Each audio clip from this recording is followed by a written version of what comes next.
తెలంగాణలో ఫార్ములా ఈ పాలిటిక్స్ పీక్స్కి చేరాయి.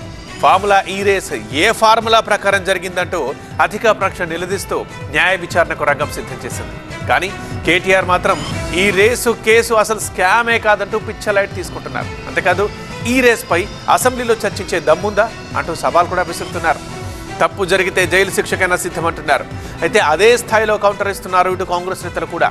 దీంతో ఈ రేస్పై పాలిటిక్స్ టాప్ గేర్లో నడుస్తున్నాయి. ఫార్ములా ఈ కార్ రేసింగ్ పై తెలంగాణ రాజకీయం యమ రంజుగా నడుస్తోంది. ఈ రేసింగ్ పేరుతో పెద్ద ఎత్తున అవినీతి జరిగిందని, హెచ్ఎండిఏ నుంచి 55 కోట్ల రూపాయల బదలాయింపులు జరిగాయంటూ కాంగ్రెస్ ప్రభుత్వం కన్నెర్ర చేస్తోంది. ఇటు విచారణకు తెలంగాణ గవర్నర్ కూడా గ్రీన్ సిగ్నల్ ఇచ్చారు.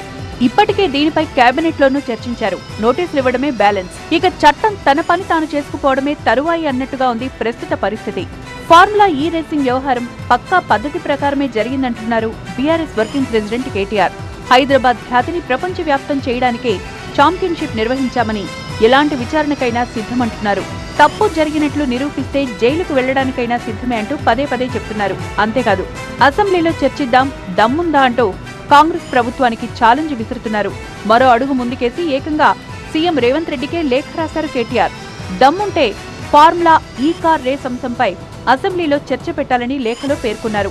చర్చ జరిగితేనే కదా నిజానిజాలేంటో నిగ్గు తేలుతాయన్నారు. ఒప్పందం, చెల్లింపులు అన్ని పద్ధతిగానే జరిగాయని చెప్తున్నారు. ప్రభుత్వం రాజకీయ కక్ష సాధింపు చర్యలకు దిగుతోందంటూ సీఎంకి కేటీఆర్ లేఖ రాయడం ఇప్పుడు చర్చనీయాంశమైంది.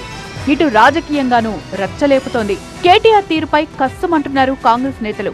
కేటీఆర్ కి అరెస్టుపై ఎందుకంత శ్రద్ధో అర్థం కావడం లేదంటున్నారు. జైలుకు వెళ్తే ట్రెండ్ అవుతారన్న ఉద్దేశంతోనే పదే పదే జైలుకు వెళ్తానని కేటీఆర్ అంటున్నారంటూ కాంగ్రెస్ ఎంపీ చామల కిరణ్ ఆగ్రహం వ్యక్తం చేశారు. కావాలని ప్రభుత్వంపై విష ప్రచారం చేసి కేసులు పెట్టించుకుంటున్నారంటూ సెటైర్లు వేశారు. కేటీఆర్ గారు ఎప్పుడు అరెస్ట్ చేస్తారా అన్న ఉద్దేశం మీద ఉన్నట్టున్నారు. ఎందుకంటే మీరు గవర్నమెంట్ని ఛాలెంజ్ చేయడము, ప్రతి కార్యక్రమంలో కూడా గవర్నమెంట్కి వ్యతిరేకంగా మాట్లాడటము, మీరు అరెస్ట్ చేస్తే ఈ మధ్య కొత్త ట్రెండ్లో మీరు కూడా ట్రెండింగ్ కావాలని చూసినట్టు, ఎవరైతే అరెస్ట్ అవుతారో వాళ్ళు రానున్న రోజులలో వాళ్ళకి మంచి రాజకీయ భవిష్యత్తు ఉంటుందన్న ఆలోచనతోటి ప్రతిసారి అంటే మీరైనా మీ కార్యకర్తలైనా మీ నాయకులైనా రెచ్చగొట్టే విధంగా గవర్నమెంట్ని తప్పు చూపిస్తూ గవర్నమెంట్ విష ప్రచారం చేస్తూ కేసులు పెట్టించుకోవాలన్న ప్రయత్నం చేస్తున్నారు. ఇప్పుడు కూడా మీరు నేను అరెస్ట్ కావడానికి సిద్ధంగా ఉన్నా, నన్ను అరెస్ట్ చేయడం అని చెప్పడాన్నే చూస్తున్నారు తెలంగాణ ప్రజలు. మీకు అరెస్ట్ కావాలన్న ఇంట్రెస్టే ఎక్కువ ఉన్నట్టుంది. ఇటు మరో కాంగ్రెస్ నేత అద్దంకి దయాకర్ కూడా హాట్ కామెంట్స్ చేశారు. అరెస్టు విషయంలో కేటీఆర్ ఎందుకంత ఆత్రం చూపిస్తున్నారో అర్థం కావట్లేదన్నారు. అవినీతి అక్రమాలు చేసిన వాళ్ళెవరైనా అరెస్టు కావాల్సిందే అన్నారు.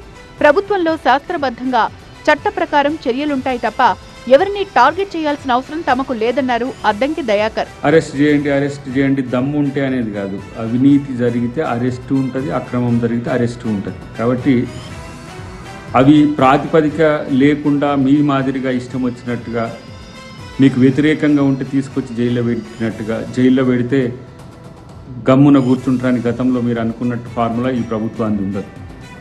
శాస్త్రీయంగా సాక్ష్యబద్ధంగా ఉన్న అంశాల పట్లనే చర్యలు ఉంటాయి.